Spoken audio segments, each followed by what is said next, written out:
Reintroducing Your Local Library, a Critical Tool for Democracy. A Q&A with author and advocate Shamichael Hallman on how public libraries can help us rebuild civic trust and connection, if we redefine our relationship with them. A community is not a machine. It is not a cogs-and-gears device or an elegant algorithm designed by an engineer to maximize efficiency. A community is a garden, a complex adaptive ecosystem in which all kinds of life is striving to thrive, a riot of diversity with the potential for both beautiful bounty and terrible chaos.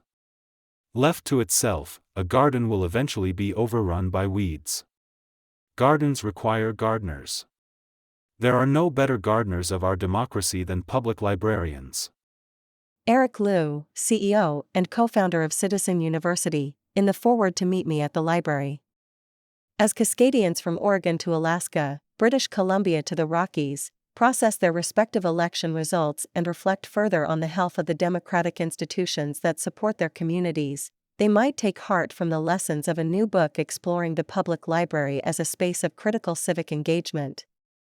Author Shamichael Hallman, Director of Civic Health and Economic Opportunity with Urban Libraries Council, writes of a space that joins people together from all walks of life and offers resources to learn, connect, and realize their shared priorities.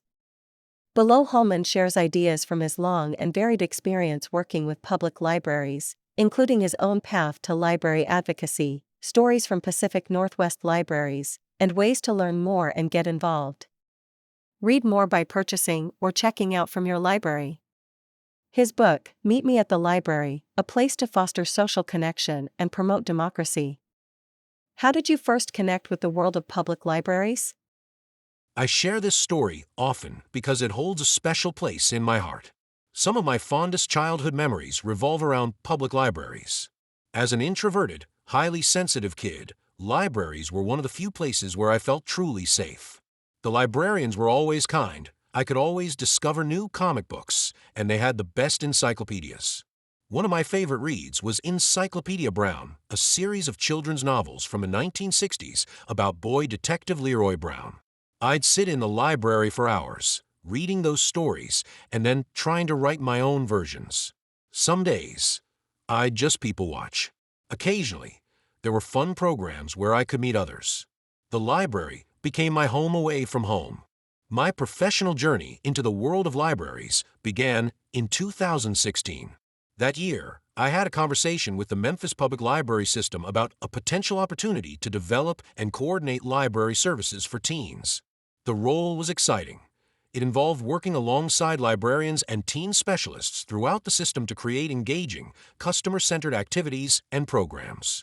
It also included responsibilities like enhancing teen-focused digital services, designing metrics to evaluate program effectiveness, recruiting and retaining participants, and aligning everything with the library's strategic plan. At the time, I was working for an incredible megachurch in Memphis, where I held various leadership roles that allowed me to explore and refine innovative approaches to community building and technology. In addition, I had spent the previous 3 years co-organizing a global faith-based hackathon series, which kept me deeply connected to emerging technologies. While the library role initially aligned with many of my interests and skills, the timing simply wasn't right. However, less than a year later, the library approached me with a new opportunity, helping to oversee the renovation of a historic branch in downtown Memphis, the Cosset Library. This time, the timing was perfect. The role allowed me to fully integrate my expertise in technology, community engagement, strategic planning, and public speaking. It became a defining moment in my life and career, marking a significant turning point that opened doors to even greater opportunities. Through this role, I had the chance to develop a community engagement strategy that advanced project goals around civic engagement, economic integration, environmental sustainability, and value creation. I also established quantifiable goals and metrics to measure success, ensuring the work made a tangible impact. This experience shaped my understanding of how libraries can serve as transformative spaces, both for individuals and entire communities. Why public libraries as places to foster civic engagement? I've been reflecting a lot on a quote from Nancy Kranich that appeared in the January 2024 special edition of the Library Quarterly, Volume 94, Number 1. Nancy, a teaching professor in the Master of Information program at Rutgers University and a leading voice on the role of libraries in civic engagement and civic literacy, said, "At a time when democracy is under siege and citizens struggle to transcend polarization and cynicism, Americans seek new ways to address the daunting issues dividing the country. Libraries, among the most trusted institutions, empower citizens and bring communities together by playing a catalytic role that renews civic life, builds collective knowledge, nurtures understanding and empathy, fosters partnerships, and shares leadership. Libraries not only inform but also engage citizens in safe spaces." Her words have stuck with me. Even amidst the deep polarization we see in the United States, report after report confirms that people are still hungry for spaces to assemble, deliberate, and converse. When I reflect on Nancy's insight, I'm reminded that, in many communities, the public library is one of the few places that remains truly inclusive, accessible, and free. This makes libraries uniquely positioned to serve as conveners and facilitators of civic engagement and civil discourse, where all voices are heard and diverse opinions, histories, and cultural heritages are respected. Beyond a physical space, libraries can leverage their programming, collections, and resources, both physical and digital, to uphold human dignity, foster open dialogue, and promote respect for diverse viewpoints and civil rights. These values are fundamental to any thriving democracy. So perhaps we should reframe the question from why the library to why not a library? Or even, if not for the library, where else could people go? Libraries are not just places for books. They are bridges to understanding and catalysts for building the kind of civic life our country so urgently needs. Can you describe the two-way relationship you're hoping to see more of between people and their libraries? Stewardship became a guiding inspiration during the reimagining of Cosset Library.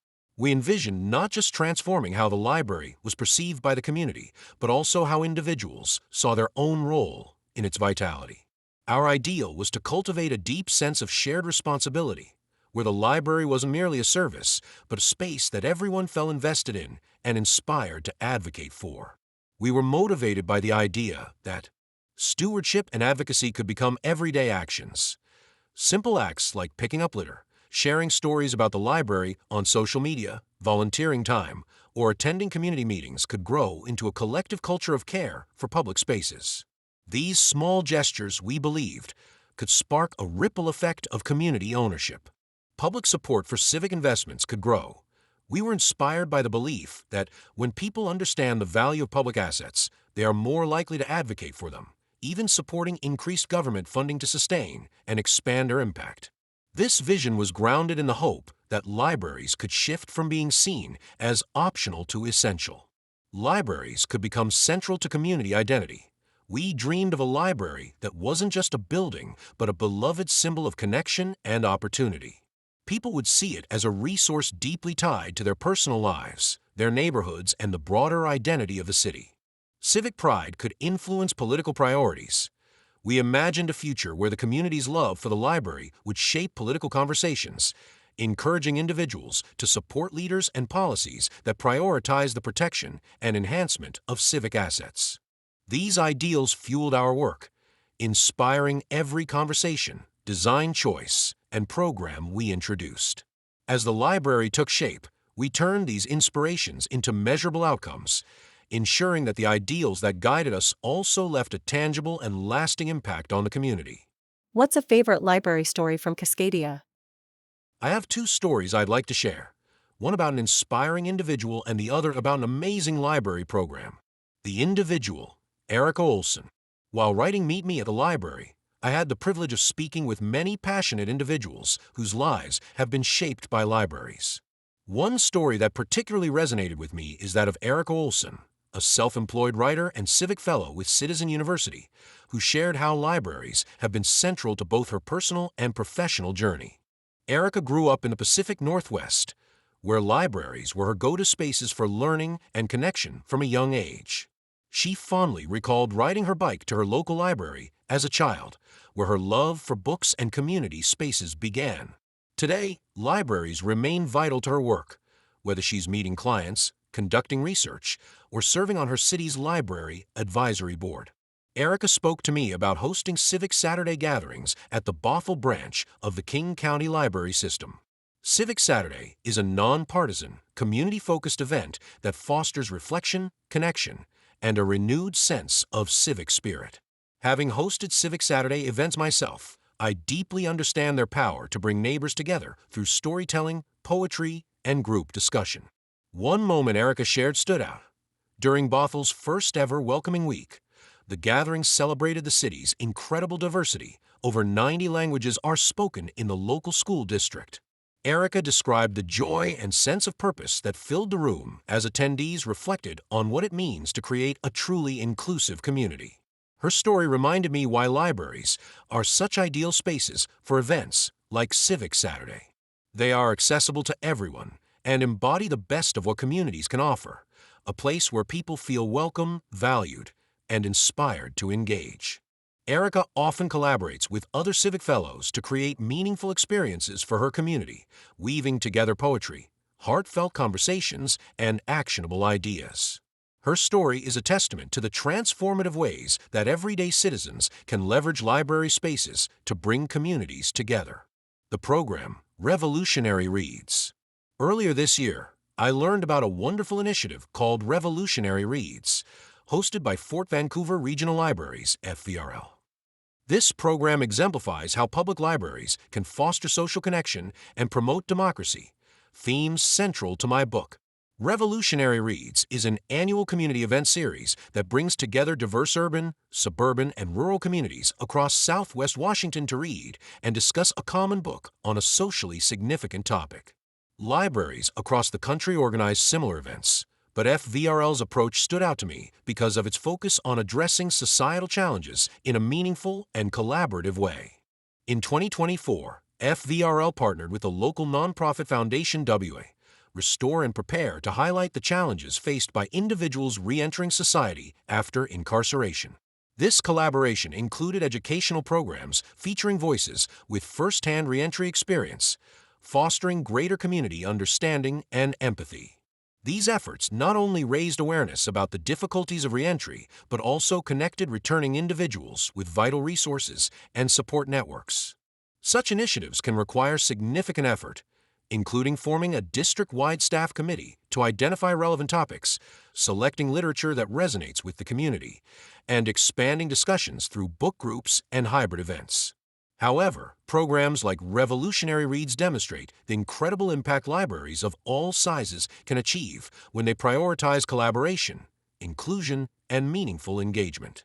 What specific actions are you encouraging people to take right now with their local libraries? The first thing I'd like to invite everyone to do is take a fresh look at their local library. There's so much more than meets the eye. Start by spending a few minutes exploring your library's website. Even if the website isn't fully developed, as can sometimes be the case with smaller or rural libraries, many have active Facebook pages featuring book recommendations, upcoming programs, and other resources. If a website is available, take time to browse through the tabs. You might be surprised at what you discover. During my time with the Memphis Public Library System, I met people daily who were unaware of the free resources libraries offer.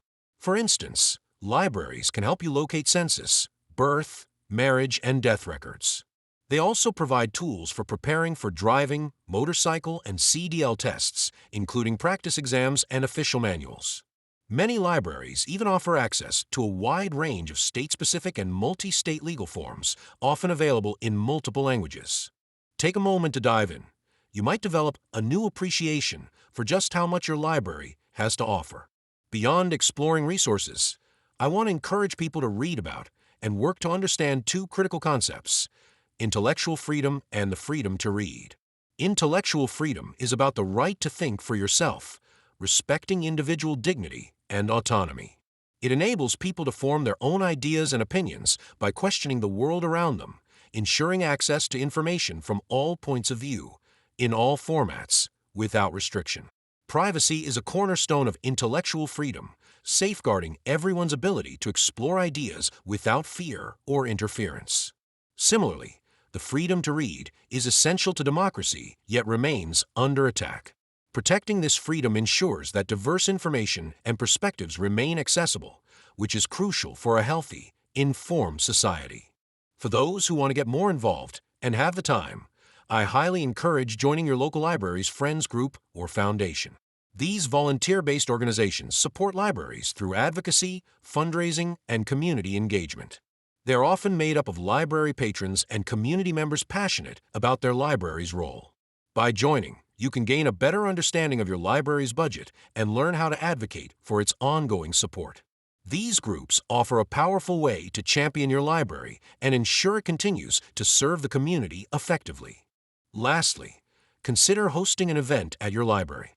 If you're part of a club, whether it's sewing, coding, or public speaking, why not hold a session or two at the library? Or if you're looking to bring your community together, consider organizing a gathering like Erica Olson's Civic Saturday events. It doesn't need to be elaborate or costly. Something as simple as a recipe swap can turn strangers into friends. So, take the time to explore, advocate for, and champion your local library. It's one of the most meaningful ways you can make a positive impact in your community. Learn more by purchasing Meet Me at the Library from your local bookstore.